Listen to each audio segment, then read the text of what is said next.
This is a teardown of a Telecast Fiber Systems Diamondback 8-channel video auxiliary audio receiver. And yeah, interesting looking unit. Appears to be made out of solid aluminum pieces. And let's see how fast we can get this puppy apart.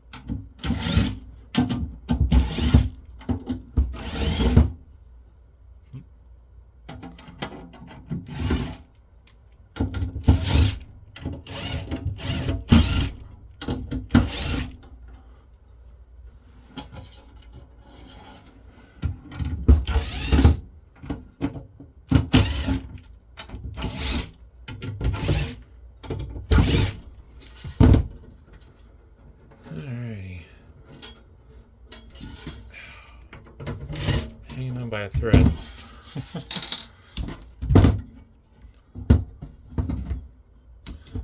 All sorts of screws everywhere.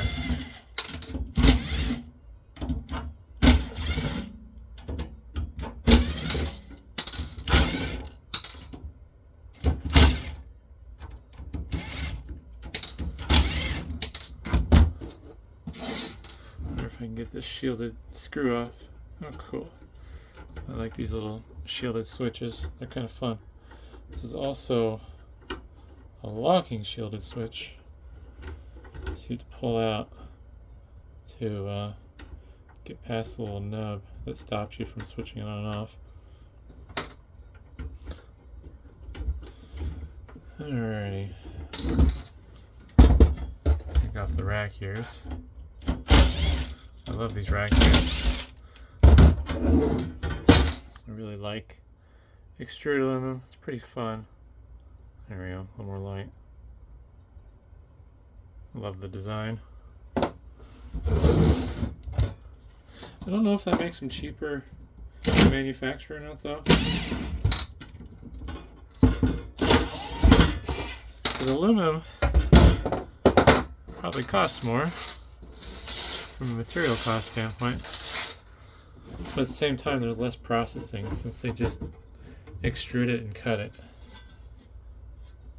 Got a little piece of copper there, that's interesting. I think it's copper. Let me check with my magnet. It's non-magnetic, so copper or brass. And it was touching the DC to DC converter. Apparently it must have gotten pretty hot if they needed to thermally couple it to the housing.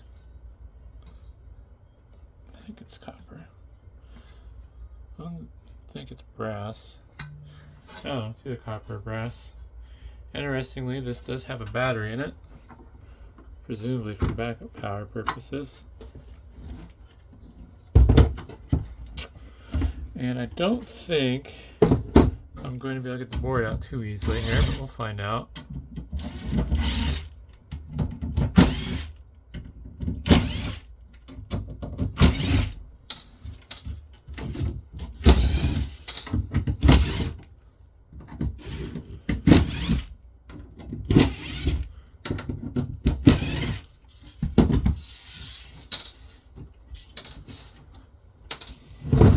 There's some screws in the back here as well that we can remove.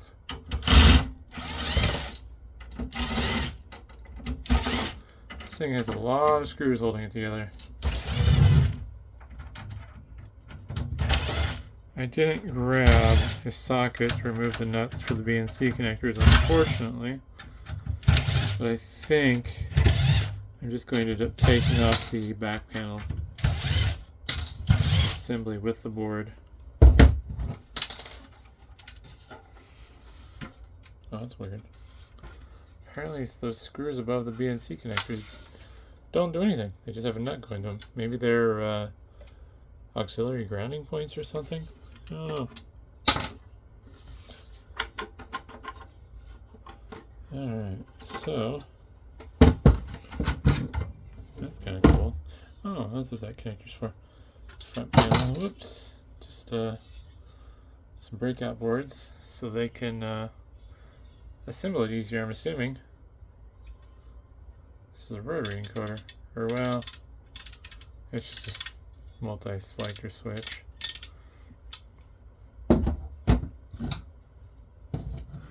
Here's the little locking switch. So you lift it up, go past that tab, let it back down, and it locks into place and you can't move it. It's a pretty strong mechanism too, because I had a different one that I was confused on how it worked, and I may have tried beating on it a little bit before I recycled the item. But yep, both shielded and locking. Although the shielding is just a little nut that screws on. Little breakout cable. It's pretty sweet. Here's the battery connector.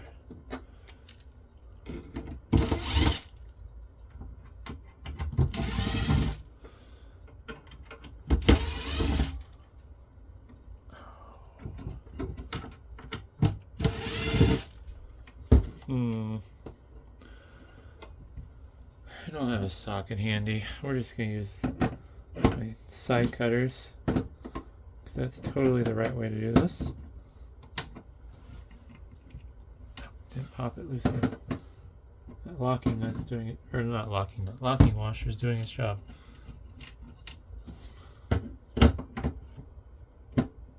I think these nuts are holding down the mount for the battery as well.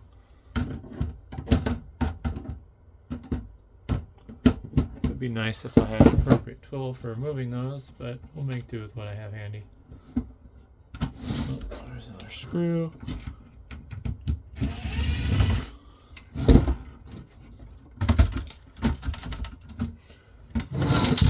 Something else is hanging up here.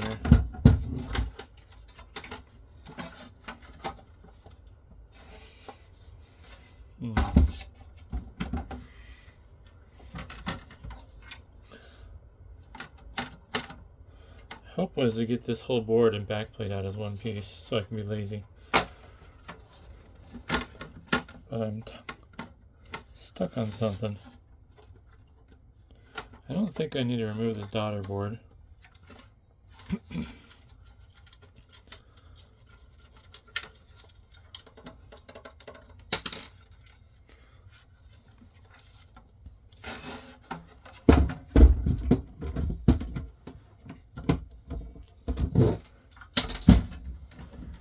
Not like I need to be careful with this by any means. I'm just, oh, missed a screw apparently.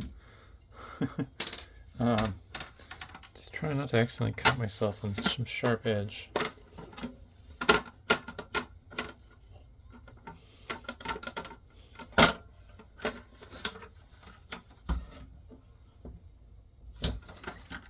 Alright, come on.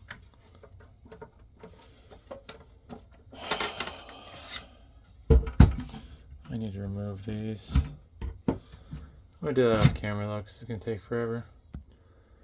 Well, I didn't get them all off, but I realized I could just bend the frame and make it work. And apparently, there's another little piece of copper here in the bottom. There's a thermal couple to thermally couple this chip to the housing. But I'm going to start with the top and look at all the top stuff. So we got this Datel DC to DC converter. And I'm not sure what the buzzer's for. But hammer switch, and then we got a lot of power regulation along this area here. Looks like the power from the input jack on the back feeds up into here. And there's some sort of probably fuse, not a capacitor. Oh. I don't think that's going to focus. Backside looks like it says 30 and then U250 is the second line of text. Right. Let's see. Got a Motorola chip there, along with 3 more over here.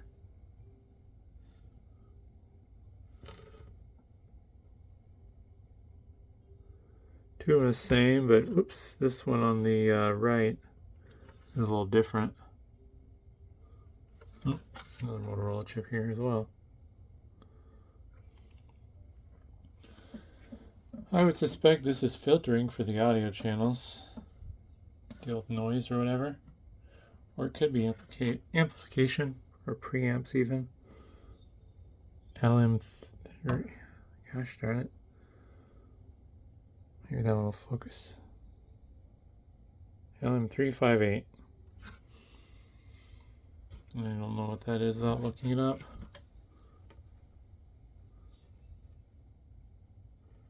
Yeah, a lot of little surface mount components. It's kind of interesting because based on the design, it feels like this is somewhere in between where surface mount became really prevalent and where through hole was still kind of a thing. It's just interesting looking at this. Is that exposed through the front? Oh yeah, they were. I bet the alarm was for like battery level or something. If this was running off battery and the battery got low. See, I'm not gonna be able to get to the daughter board very easily. Daughter board's attached with some little through-hole pins and then screwed into place. Not sure what the purpose of it was though.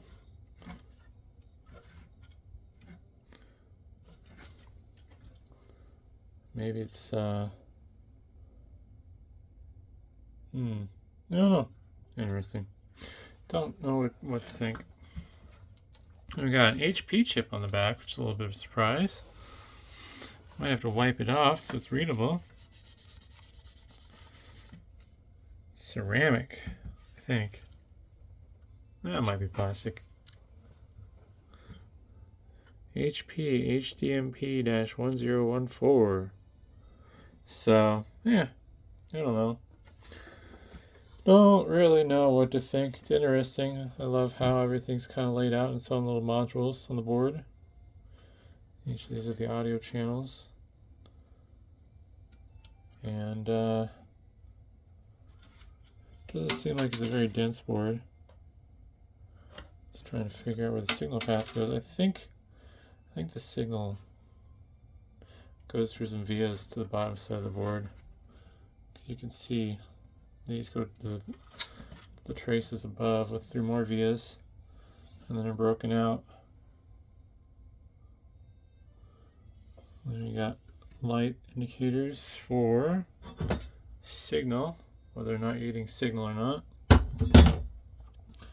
I would guess these are some sort of audio processors, but I'm probably gonna be lazy and not look them up. So, unfortunately, if you're curious, you'll have to Google it yourself and let me know. But kind of a low effort video today. But either way, hopefully that was interesting, and thanks for watching.